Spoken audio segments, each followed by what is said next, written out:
What is going on, Evan Nation? John Impemba here with James Grande. Welcome into the Fantasy Alarm MLB DFS Game Day Playbook Preview Show. We're looking at the Wednesday 10-game main slate over on DraftKings. There's a 644 gamer, so you guys playing that, you certainly can get in the Discord. Hit us up on the X machine. We'll help answer any questions, or if you're got any questions in the chat, you can leave that comments there in the comments section on today's show. We're always very responsive in our YouTube chat comment section, so don't be afraid to leave a message in there. 10 games. The Tuesday slate was pretty solid. We kind of knew the direction we wanted to go. Chris Sale, most of the pitching actually that we were on kind of went out there and shoved. So hopefully we can have some similar success. Different slate though. Your top price starting pitcher on this one is Sonny Gray, going in Milwaukee. That game currently in extra innings as we are recording. Willie Adames just hit a game-tying double there. Shota Imanaga, 95. Nathan Eovaldi, 93. George Kirby at 9K are your top four price starting pitchers.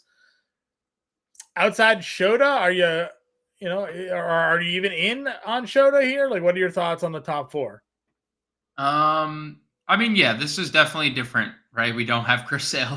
So I think there's a case for Sonny Gray. Milwaukee's offense obviously really good.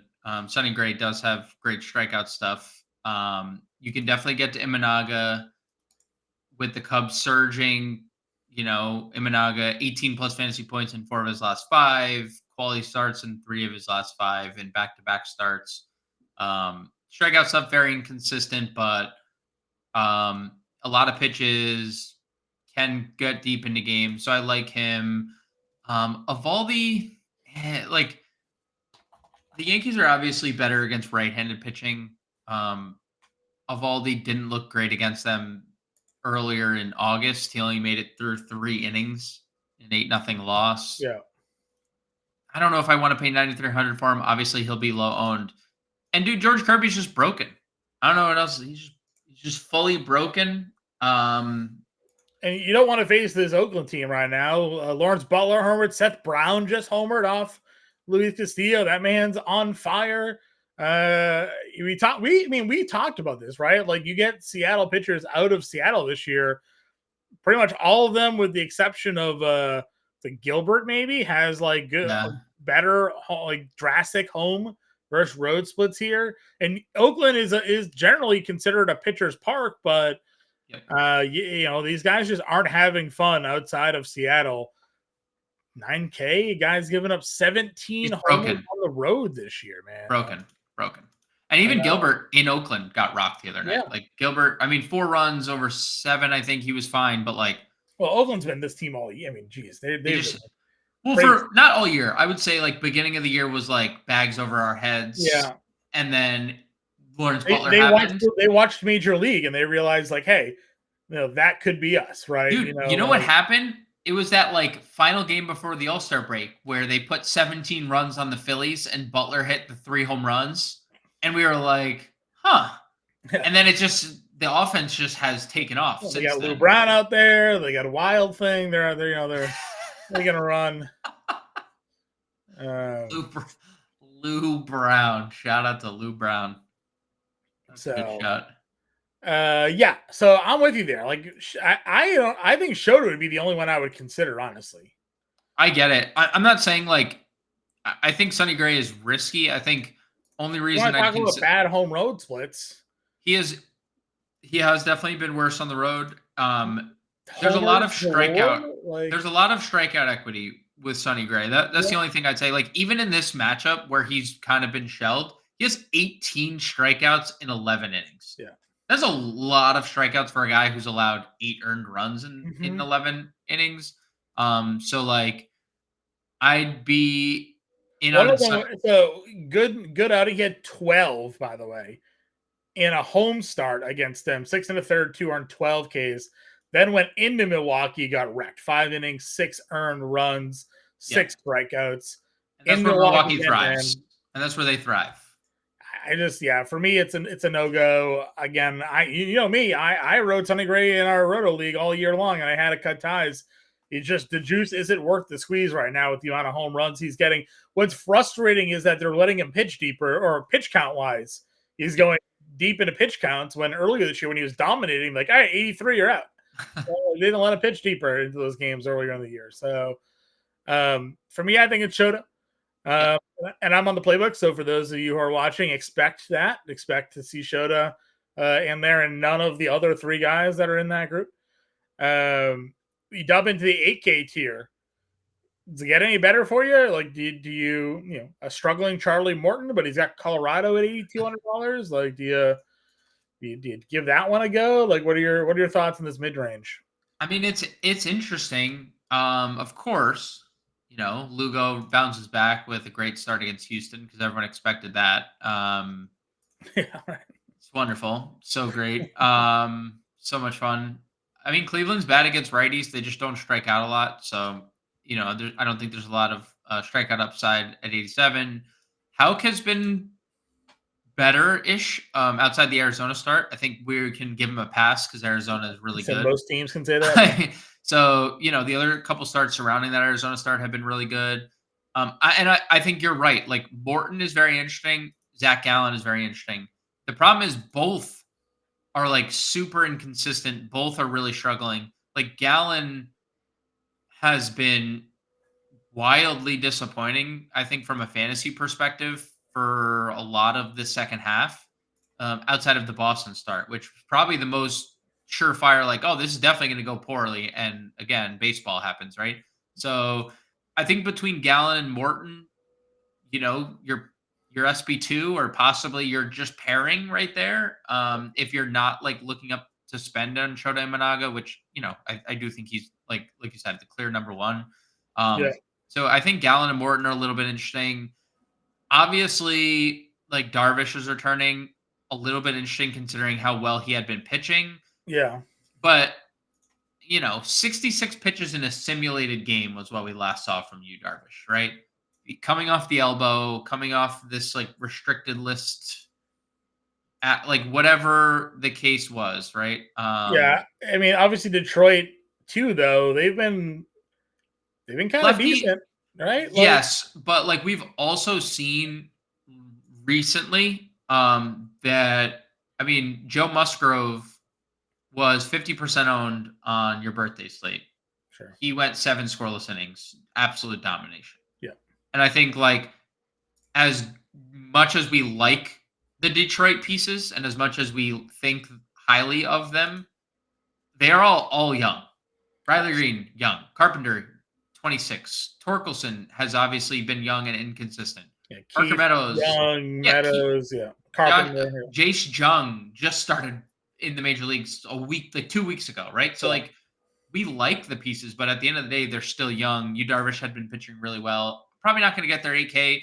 Is interesting to see where the pitch count falls upon return, though, because 66 in that final simulated game on Friday suggests he'll be in the 70s. I don't think that's enough to like play him over a Gallen or a Morton, but interesting enough. JP Sears is really good. Really good. Matchup against Seattle here. Faced them once, had 8 Ks. We obviously know Seattle's struggles this season with strikeouts.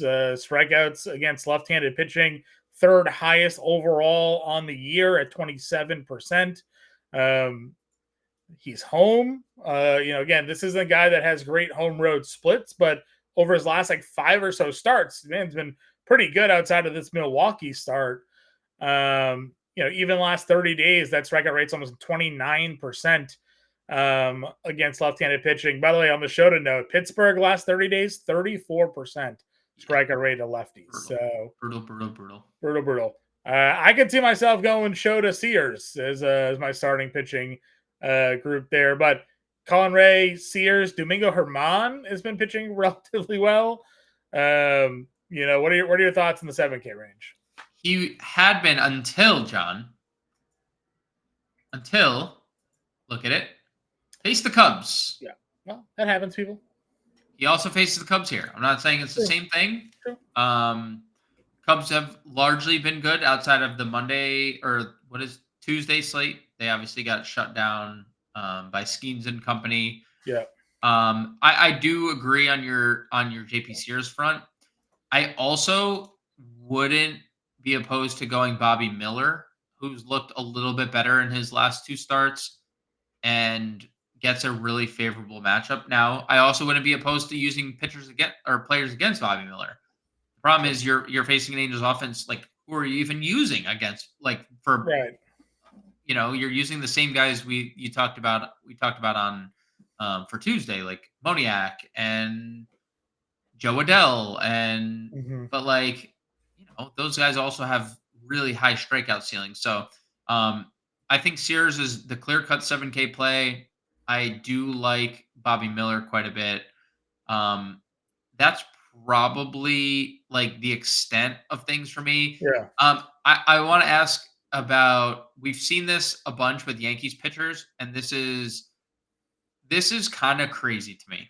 This is one of the craziest things. So Stroman has been really good on the road. Have you seen Marcus Stroman strikeouts on the road this year? No, the immense 33 and 33 and 63. It's not good. But he's been really good on the Yeah. road, which I don't understand. Um, if there's no Seager, is it at least like you think it's He only had something? one strikeout against his team at home. But he did True. go 5 innings in an earned run, so he did pitch well. But he got 11 points with the win. So 7 points with the win. I mean, I see the reasoning behind it. I don't know if I go to it though. But you're not going to pitch Birdsong, Blaylock, or Canning, so you're good. Well, You're we gonna wouldn't. you got to pitch one of these guys. No, no. I was just looking at. Honestly, I was going through the list. I thought there was another I mean, name. yeah, Reed Detmers has 9 strikeouts here, but he's No, not. this Griffin is no, no, Canning. no, no, no, no, no, no, no, no. Griffin Canning ain't that guy. You know. No, Griffin. No, yes, the deli guy is. Yeah. Yeah, the deli guy speaks here for sure. Yeah. All right, catcher. Where do we want to begin catcher builds? Which matchups you're looking to target? Obviously, we know which pitchers we like, so matchups we're looking to go against. Well, like it's all fine and dandy, but we're back on track here, John. Cubs catcher, insert Domingo Herman. We're back on track. We don't need to worry about anything else. Punt your Cubs catcher, dude. Maya probably 25. Dude, Right, they have been absolute nails. Both of them, absolute nails, and they're free. Just play whoever's starting. I don't know. You can add to that. Obviously, I have nothing to add to it. I mean, I was gonna mention Danny Jansen versus McGill. Yeah, sure. Some good power versus righties there. Sure. Yeah. Great. Herrera versus Reyes, 35. Love it. Great. Yep. Mm-hmm. But we'll punt. We'll just punt. Just, First base. Griffin Canning experience for Ohtani and Freeman here. Yeah. Must be nice to have him in roto leagues. This feels not terrible, except on a day like today when Reed Detmers out there striking everybody out. It feels inevitable that one or two of them homer, just given what Griffin Canning has been against lefties specifically this year, right? Mm-hmm. So Shohei will be probably your most popular rostered player of the day, especially with the MPE. And then Freeman, 52, looks healthier. I said it to you, like, I wasn't going to play him. And then he got another 5 days off, and then he homered 4 times in 4 games, right? It's like, okay, well, now he looks healthy again. So, they are 2 clear-cut options. Like, if you want to play Matt Olson, I think that's a really good play too. Bradley Blaylock has been quite bad. Honestly, I kind of like Olson. I mean, it's only $200 different, I guess, but like, I do like Olson here. Like, I wouldn't shy away if I needed to save the $200. Like, I'd play Olson over Freeman. No, yeah, I wasn't necessarily like saying Freddie Freeman was like the most surefire first baseman. I'm just saying, like, he's homered 4 times in 5 games and looks healthy. Missed 3 days with the fractured finger or whatever like that. Came back and he's been dynamite. So, but But Olsen has been, and we talked about this for a little while, right? He gets hot, and then his numbers are going to look great at the year's end because you're like, except the average. Yeah. But he's in a really good matchup at home against a pitcher that is not major league ready. So Agreed. I think he's as good as anyone at first base. Yep, 100%. Mid-tier options for us. Josh Naylor. Say Naylor, Casas is right there as well. I don't necessarily hate either. If you want to go $4,700 or $4,600, if you're not in on Darvish coming back, Torkelson's 41, Bush versus Herman at 4K looks pretty nice. Yeah, as long as he's going to hit second. I know we usually play lefties against Colin Ray. I guess salute to Goldie. I guess is Paul Goldschmidt back? I don't know. He might be. He's looked pretty awesome lately. Hitting 400 his last 10, almost 500 his last 10. Anthony Rizzo has looked pretty good since returning. $3,800. If you want to get some cheap exposure to the Yankees, I don't hate the Rizzo play. Connor Joe hits lefties well. Nathaniel Lowe gets Stroman. Stroman does struggle against lefties. If he struggles against anything, it is lefties.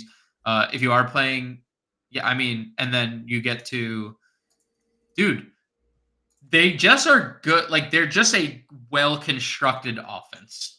Like, Oakland with, like, Lawrence Butler and Brent Rooker and Blade. Like, they're all just...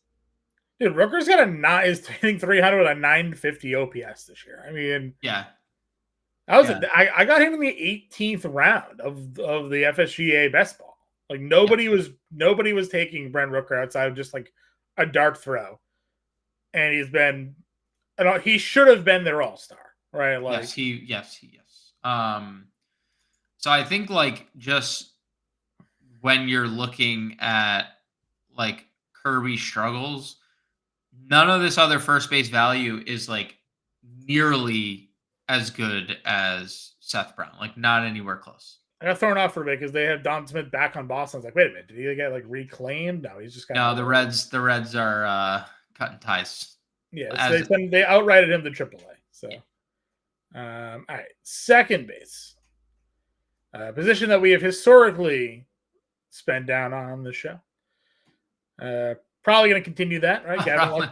Probably not much different. Yeah, $3,700 there. Geloff 34, Gorman 34. I mean, Emmanuel Valdez did get the call up. He could be there against Miguel at 33. There's some power in that bat. Gavin Lux 37. Yeah. Yep. I agree. Gavin Lux 37. Feels good. Yep. I agree. No real need to spend up. Don't need to do it. No, it's just not. And we'll obviously, there'll probably be a couple surprises in lineups at some point. We'll be like, yes, that player, Brendan Donovan 3,500. Right. That's right. Hit fourth. Colt Keith, he'll hit fifth. Like, any of those guys. Agreed. Third base spend ups. You can play any of them. Ramirez, Devers, Machado, all of them are perfectly fine for me. I tend to avoid going against Eovaldi, but Jazz has been pretty good at $5,300 as well. He's been great.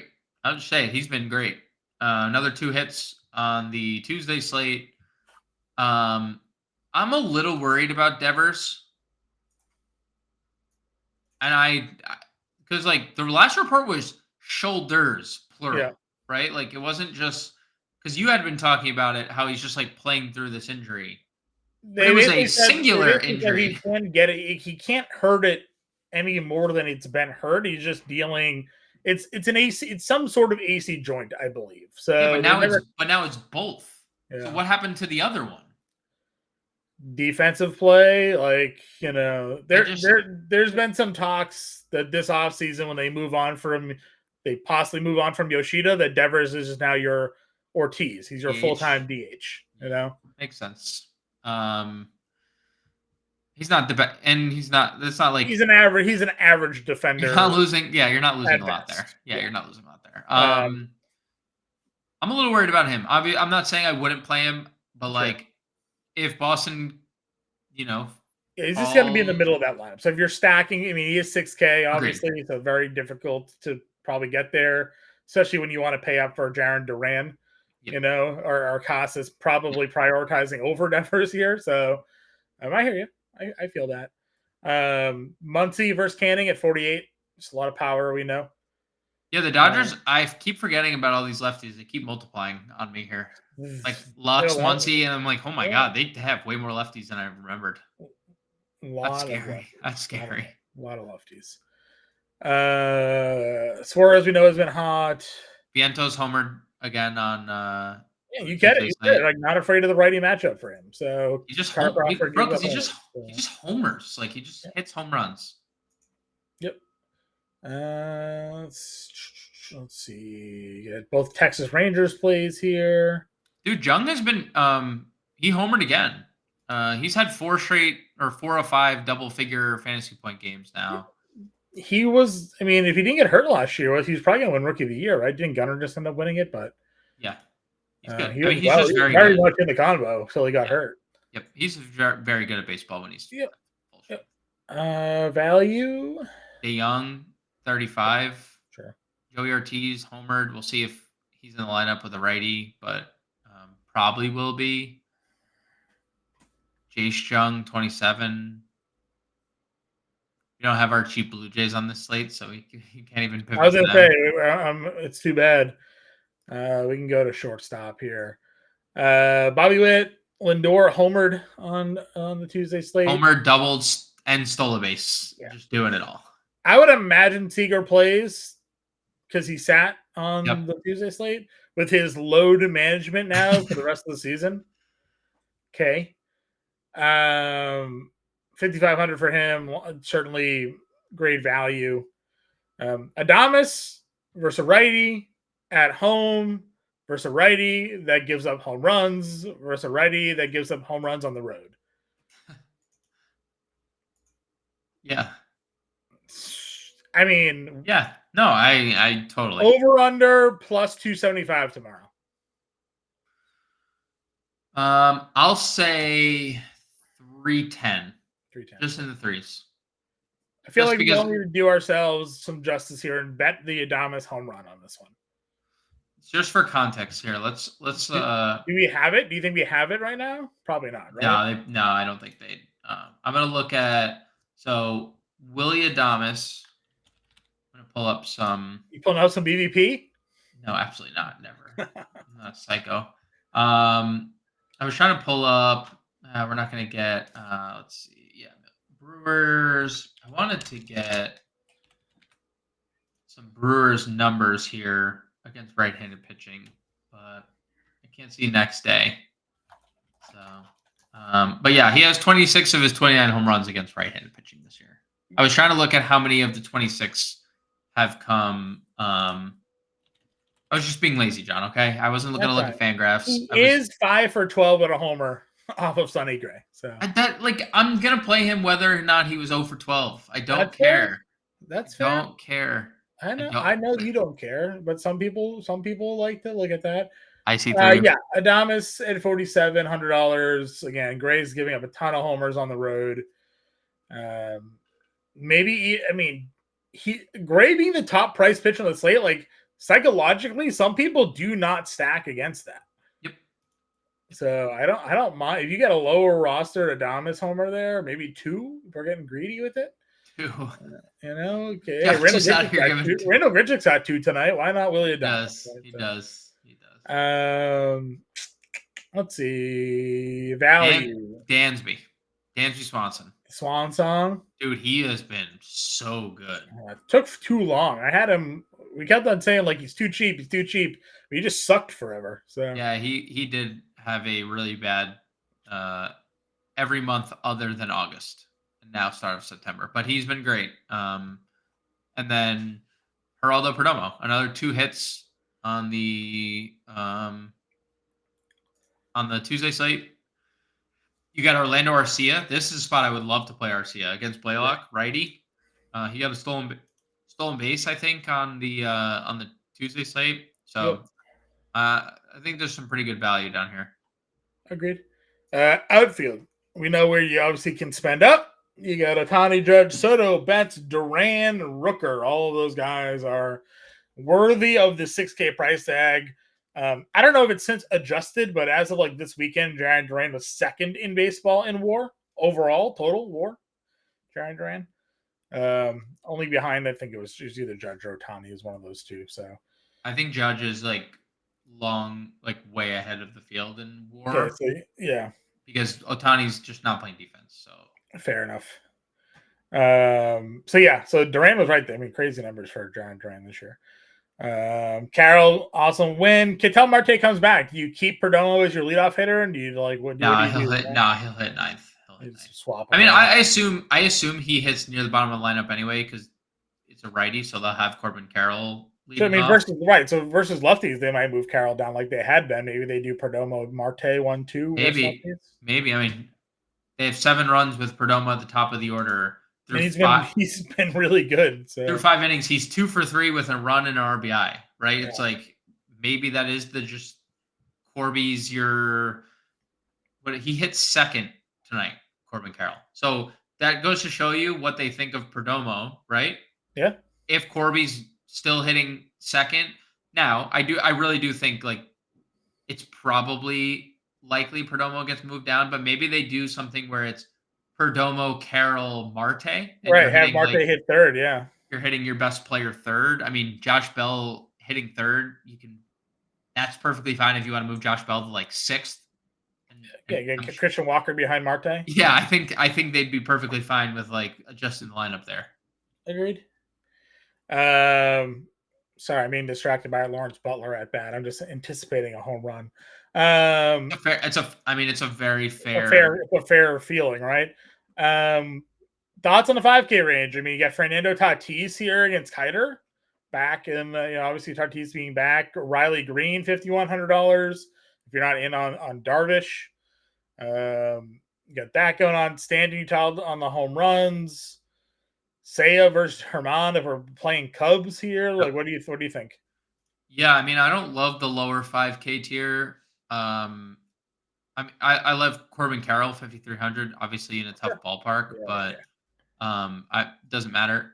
Honestly, probably a good ballpark for him to have like 2 triples and a double, right? He just puts it in the gap and he just runs forever. So Corby 53. He had the inside the park home run the other day. Yeah, I mean, this wouldn't shock me if he had a second one in 1 week.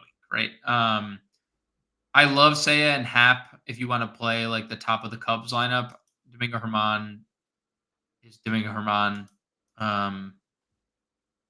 If you're not playing JP Sears, dude, J-Rod season is kind of back.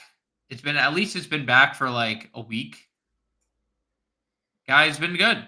And he's been good against lefties all year. So if you want to play Julio, you get him at a discount next year, do you think? Yeah, for sure. Like, because he's not doing what Corbin Carroll's doing, like you're not getting a discount on Corbin Carroll, right? He's probably still going first round. Yeah. Julio's not going in the first round. No.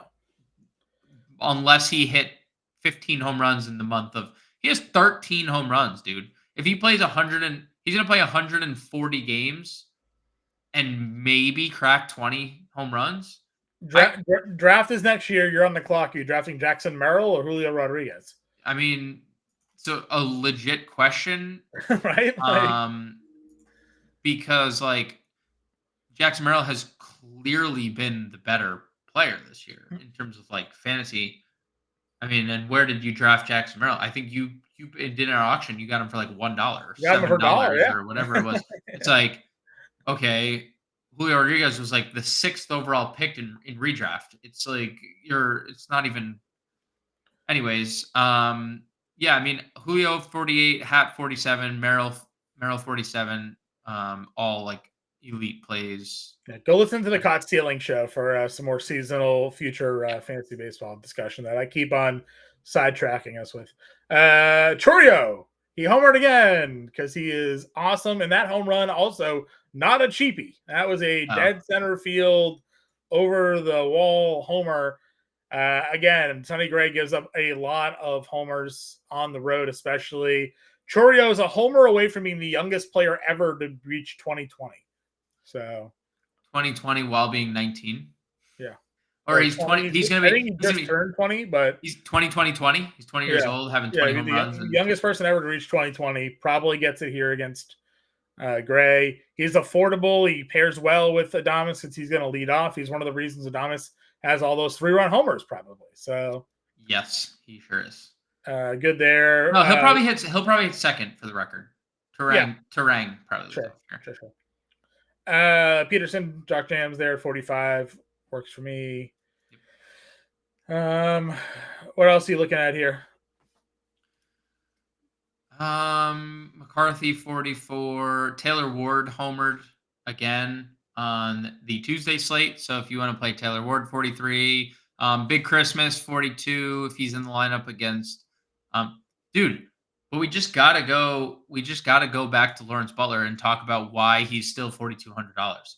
The algorithm behind this guy makes no sense. Yeah. He is better than like right now, who is better than Lawrence Butler? Adames, maybe. I mean, hot like who's hotter, just like not many. Definitely not many. Right? Again, one hand. Let off the game today with a homer. So you can count him on one hand. Is my point. Like you can count this number. He's had 2-3 homer games this year. Yes, he does. I mean, he has 18 hits. Ohtani and Judge don't have that, but Lawrence Butler does. So Wyatt Langford just hit a walk-off grand slam against the Yankees, by the way. Did he? That is super unfortunate for New York Yankees. Clay Holmes with his league-leading 10th blown save of the year. Maybe good news for my autograph Wyatt Langford card here, walk-off grand slam off untouchable closer Clay Holmes, because that's what Aaron Boone thinks of him. 4,200 for Lawrence Butler is too cheap against a broken George Kirby on the road. And you can say the same thing about JJ Bleday at $4,000. He is too cheap against a broken George Kirby as well. I agree with you. Where else are we going value-wise? In the value tier, you can play Jesse Winker, 36. You can play PCA. Pete Crow Armstrong has been amazing lately. Unfortunately, he's hitting 8th. Doesn't maximize the at-bats, but he's been taking full advantage of that. Absolutely no problem going down to PCA. Newbar has been really good lately, $3,400. He gets Colin Ray. That's an intriguing spot. Where else can we go? Ramon Laureano had, a fine game, a hit, a walk, a stolen base on Tuesday. Ramon Laureano's too cheap. Could get Garrett Mitchell in the starting lineup here since he pinch hit on. Yeah, and he's been good. He's in the middle of a good stretch, so definitely like Garrett Mitchell. Can go back to Mickey Moniak down here at $3,000. Seth Brown, interestingly enough, did not have this eligibility on the. Or I would have played him. Did not have the eligibility on the Tuesday slate. Now he does, of course, playing the outfield. So, if you want to play Seth Brown, you can play him here. Again, another 343, 996, not counting today's homer. So, just even better. Blake Perkins, he's been hitting really well, or hitting really high up in the order. They hit him second. I assume it's lefty related, but we'll see where he slots in. If he's hitting in like the middle of their lineup, I would consider 2,900 Blake Perkins. Okay. All right, let's get a lineup build. I'm just executive decisioning and you're going to be in agreement with me anyways. I'm going against Sonny Gray here. I'm going to go Adames and Chorio. Then we'll go Gavin Lux. Punt catcher with Cubs. I think Bethancourt started on the Tuesday slate, so I assume they go back to Amaya on the Wednesday slate. Shota and Sears. Now we build 4,350. What do we got? So like first base, I think we're both kind of like we can spend up on either Braves or Dodgers, or we go to Seth Brown at 3K. I feel like there's like obvious value there. So do we do this then?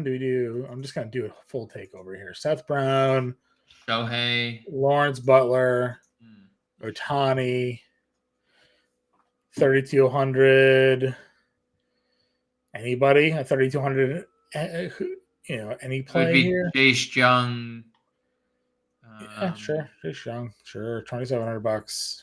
It was $500 back. We'll figure it out. All right. Yeah, because we wouldn't do anything different, right? I mean, Brown has outfield eligibility. Yeah, but that's not going to get. I don't think that's going to get us anything at first. No, I was going to say like if we did like Brown and not spend up on Ohtani. Free. Well, that's what I say. I mean, I would rather not. I would rather spend up on Ohtani, but this would give us a 5K third baseman. Give like Muncy just to like get a little more of a stack against Canning. Sure. I mean, it's gonna suck when Ohtani homers and steals 3 bases at 7K. But I would say so. Doing the show with Henry the other day, he brought up like I think a pretty valid point on a 10-game slate. That is what Shohei Ohtani needs to do at $7,000, right? Sure. Because if he doesn't, and you had Shohei Ohtani on like the Tuesday slate, where he's 1 for 3 with a triple, an RBI, and a run, like that's fine. That's not 7K fine. No, that's true. That's 11 fantasy points for a $7,000 player. Like that's not winning you a tournament, right? Like, so unless he has that, I'm not sitting here saying he won't. I was gonna say 31, 28, 29, and 3 of the last 6. I know, but the other 3, like the zeros and the 6, even like the 16 at 7K, you're like, that's fine, but I needed like another. The upside of Freeman and Muncy is infinitely higher than a Jace Young Ohtani combo, right? No, well, like because both of those guys, like Freeman could go 4 for 5 with a home run. And Muncy had 3 homers. Didn't he? The other like in this stretch already here somewhere? Yeah, he had a 3 homer game back in May. So like Muncy but he always does that. He is always a multi-home run guy. He's just one of those like short list of like I might. So I agree. 100%. Jace Young isn't doing he's not homering, right? So like we're hoping he gets a couple hits, like take a walk, run, score a run. Yeah. So I agree, fully agree on that. All right, so this is what we got then. We actually kind of settled into the stacks we wanted, right? Yep. Stacking Oakland, stacking Milwaukee, stacking LA. Shota and Sears are the 2 pitches. Amaya is your punt catch. So we even have $200 left over. If you wanted to kind of run around and make some adjustments there. But I'm on the playbook.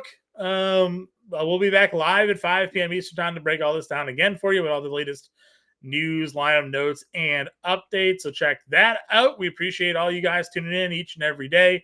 I know it's been a long season, a couple weeks left. I know NFL kicks off Thursday as well. So we appreciate you guys continuing to support our MLB DFS content here over at Fantasy Alarm.